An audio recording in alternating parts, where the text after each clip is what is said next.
నమస్తే సదావత్సలే మాతృభూమే. నమస్కారం మిత్రులారా, నేను మీ మదన్ గుప్తా. ఇప్పుడు చెప్పబోయే విషయం చాలా ముఖ్యమైనటువంటి విషయం మిత్రులారా. ఇది మా విజ్ఞప్తి కూడా. భారత జనగణన సెన్సస్ మార్చి 2027 వరకు జరుగుతుంది.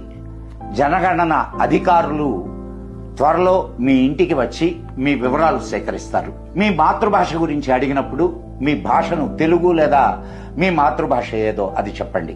తర్వాత మీకు తెలిసిన భాషల గురించి అడిగినప్పుడు మీకు తెలిసిన భాషలలో సంస్కృతాన్ని తప్పకుండా చేర్చండి. ఎందుకంటే మనం సంస్కృతాన్ని మాట్లాడలేకపోయినా ప్రతి హిందువు దైనందిన ప్రార్థనలు, మంత్రాలు, శ్లోకాలు, పూజలు మరియు ఆచారాలలో సంస్కృత పదాలను ఉపయోగిస్తాం.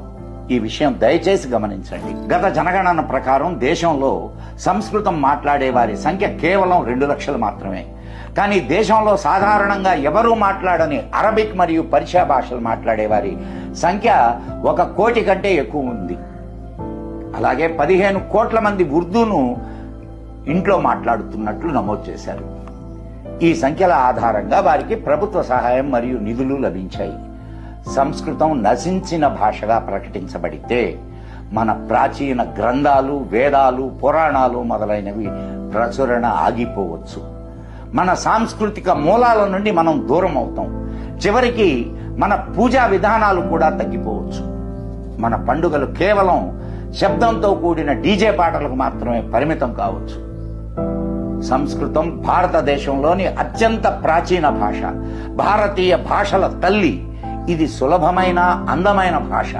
సంస్కృత భాషను జీవించి ఉంచడం మన అందరి మొదటి మరియు ముఖ్యమైన బాధ్యత. సంస్కృతం అపాయంలో ఉన్న భాషగా ప్రకటించబడితే దాని అభివృద్ధికి, విస్తరణకు ప్రభుత్వ సహాయం ఉండదు.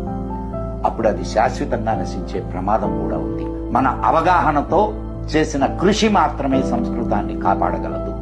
సంస్కృతాన్ని కాపాడుకుందాం. మన దేశ సంస్కృతిని, సాంప్రదాయాలను కాపాడుకుందాం. దయచేసి ఈ సందేశాన్ని మీ స్నేహితులందరికీ పంపించండి. సంస్కృతాన్ని కాపాడండి. జై హింద్, జై మా భారతి.